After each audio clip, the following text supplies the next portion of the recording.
আসসালামু আলাইকুম রহমতুল্লাহ। সকাল ভোর 5টা বেজে 20 মিনিট। আকাশে এখনও বেশি একটা সূর্যর আগমন হয়নি, তবে এই মুহূর্তে আকাশের একটু লালচে ভাব দেখে বোঝা যাচ্ছে যে কিছুক্ষণের ভেতর সূর্য উঁকি দেবে। আমিও সকাল ভোরে আলহামদুলিল্লাহ নামাজটা পড়ে আজকের এই সকালের ভিডিওটা নিচ্ছি। আমার ছোট্ট একটা গাছ বাগান, বলতে পারেন যে আমাদের তো এরকম ঢাকা শহরে সবারই দোতলা বাসা আছে, যেখানে হয়তো তারা টবের ভিতরে এই গাছ লালন পালন করে। আমার ওরকম নেই, কিন্তু আমার বাসার সামনে একটু জায়গা আছে, যে জায়গায় আসলে কিছু হাঁস মুরগি এবং কবুতর আপনারা জানেন লালন পালন করি, এবং তারই পাশে আমি কিছু গাছও আমি লাগিয়ে দিয়েছি। সেগুলোর সাথে একটু পরিচয় করে দিই আপনাদেরকে। এই যে আমাদের চেরি গাছটা, এর আগে বলছিলাম আপনাদেরকে যে আমাদের একটা চেরি গাছ লাগিয়ে দিয়েছি, সেই চেরি গাছ। তারপরে পিছনেরটা ডালিম গাছ। মাশাআল্লাহ, এই ডালিম গাছটা মানে একটু গ্রোথ যে ঝাপড়ানো। এখানে আমাদের একটা ফুল গাছ আছে, আপনাদেরকে দেখাই। তার পিছে আমাদের একটা ছোট্ট কাটিং লেবু গাছ আছে। তার পিছনে আরেকটা চাইনা 3 রেস নাকি বলে একটা লেবু গাছ, সেই লেবু গাছও আমরা নিয়ে আসছি। আবার এই যে ছোট্ট একদম এক ডালের একটা ডালিম গাছ নিয়ে আসা হয়েছিল, থাই ডালিম গাছ, আপনারা জানেন। সেই ডালিম গাছটা মাশাআল্লাহ এখন বেড়ে উঠেছে, অনেকটাই সুন্দর হয়েছে। এবং তারই পাশে যদি বলি আরেকটা আমাদের গাছ, লটকন্না যে গাছটা আছে, না সরি লটকন্না, এটা হলো আপনার কী যেন বলে, আমলকি গাছ। আমরা সেই আমলকি গাছ নিয়ে আসছি। আগাটা কেটে দিয়েছি, মানে আগাটা অনেক লম্বা ছিল, যার জন্য আমরা কেটে দিয়েছি। যেহেতু আমরা টপের ভিতরে লালন পালন করব, সেই জন্য আমরা আগাটা একটু কেটে দিয়েছি, যেন ওর ভারসাম্য যেন ও বজায় রাখতে পারে। আর বেশি আগা হলে দেখা গেছে যে বাতাসে ভেঙে যাওয়ার সম্ভাবনা থাকে।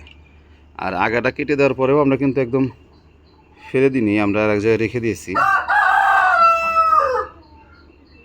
যেন এই যে হালকা হালকা কুশি আসছে, দেখেন কুশি। এই যে আমরা দেখতে চাচ্ছি যে এখান থেকে কোনো গাছের কোনো কাটিং বের হয় কিনা। আর এটা হলো আমাদের হাঁসের একটা ডিম, মানে গোসল করার একটা, বলছিলাম যে সুইমিং পুল। এখানে আমরা নতুন করে কল ট্যাপ সিস্টেম করে দিয়েছি, যেন পানিটা সরাসরি ওখানে পানি পড়ে।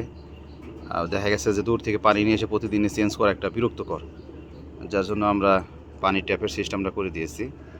খুব সহজে পানিটা বোঝাই করা যায়, এবং পাশাপাশি দেখা গেছে যে আপনার আদারওয়াইজ যে পানিগুলো লাগে সেগুলো এখান থেকেই নেওয়া যায়। মুরগির গেটের সামনে আমরা পাতাবাহার একটা গাছ রেখেছি, মাশাআল্লাহ এটাও অনেক সুন্দর হয়ে উঠেছে।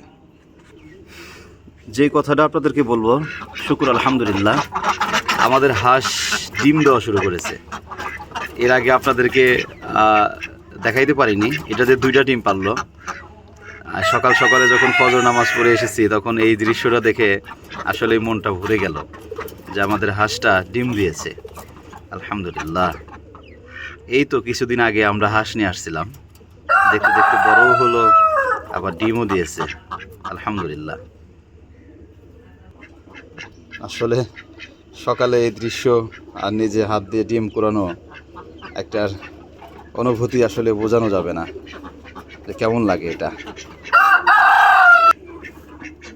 আমাদের কবুতরের ঘরের সামনে আমরা এখন আছি। কবুতর মাশাআল্লাহ, এখন যদি আপনাদেরকে একটু বলি, অনেক কবুতর আমাদের হয়ে গিয়েছে, বাচ্চা থেকে অনেক কবুতর আসলে হয়েছে। আসলে এখন আবার যে 5 জোড়া ডিমে আছে, এরা যদি এখন বাচ্চাগুলো বের হয়, আমার মনে হয় না যে আমি এই কবুতরগুলো আমি আর রাখতে পারবো এখানে। যার জন্য আমরা একটা সিদ্ধান্ত নিয়েছি যে এইখানে এর পাশাপাশি আর একটা 20 কোপের একটা খোপ বানাবো অতি শীঘ্রই।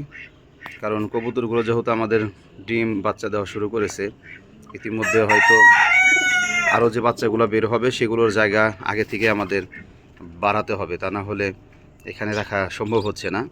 আর আলহামদুলিল্লাহ আমাদের কবুতরগুলো যদি আপনাদেরকে এর আগেই ভিডিওতে বলেছি যে আমাদের কবুতর কিন্তু আমরা বেশি একটা কিনা খাবার আমরা খুব ভালো খাবার আমরা দেই না, শুধু একটু গম এবং মুরগির যে অবশিষ্ট যে খাবার থাকে সেগুলো খাওয়াই আমরা কবুতর কিন্তু লালন পালন করছি। মাশাআল্লাহ দেখেন কবুতরগুলো সবই এক জায়গায় বসে আছে যার যার মতন। কবুতর আসলে কবুতর পালন একটা নেশা, ভালোই লাগে। যখন কম ছিল ধীরে ধীরে বাড়ছে। এই তো দোয়া করবেন। এত সকালে ছাড়বো না, কিছুক্ষণ পরে ছেড়ে দেবো ইনশাআল্লাহ। এখানে আমাদের দ্বিতীয় ব্যাচের যে টাইগার মুরগিগুলো, আমাদের বিশ্বাস যে এই টাইগার মুরগি কিছুদিনের ভেতরেই ডিম দেবে, কারণ ওদের গ্রোথ বয়স হিসাবে আমার মনে হচ্ছে যে কিছু কিছু টাইগার মুরগিগুলো অল্প কিছুদিনের ভেতরেই ডিম দেবে ইনশাআল্লাহ। অরিজিনাল টাইগার মুরগি আসলে এখন পাওয়া খুব কষ্টকর, কারণ প্রায়গুলোই আসলে ক্রস। সেক্ষেত্রে আলহামদুলিল্লাহ আমার যেগুলো বর্তমান আছে জাত, অরিজিনালগুলো আমি ধরে রাখার চেষ্টা করেছি। আর এই হইল বর্তমান আমার খামারের আপডেট ভিডিও। হয়তো আপনারা ইতিমধ্যে দেখেছেন আমার পিছনে গাছ। আসলে গাছের প্রতি একটু নেশা হয়ে গেছে, যার জন্য কিছু কিছু গাছ আবার নতুন করে সংগ্রহ করছি এবং আরও কিছু গাছ নিয়ে আসবো। দেখি কি করা যায়, কি গাছগুলো নিয়ে আসলে ভালো হয় অবশ্যই আপনারা জানাবেন। আর ভিতরে এখনও অনেক মুরগি আছে, পাখি আছে, যেগুলোর ভিডিও আসলে আপনাদেরকে এখন দেখাইতে পারলাম না, কারণ এখন ছাড়ার সময় হয়নি। এখন 5:30 বাজে, যার জন্য ভিতরে আমি আর ঢুকলাম না। ভিডিওটা কেমন লাগলো অবশ্যই আপনারা কমেন্টে জানাবেন। সবাই ভালো থাকবেন, সুস্থ থাকবেন। আসসালামু আলাইকুম।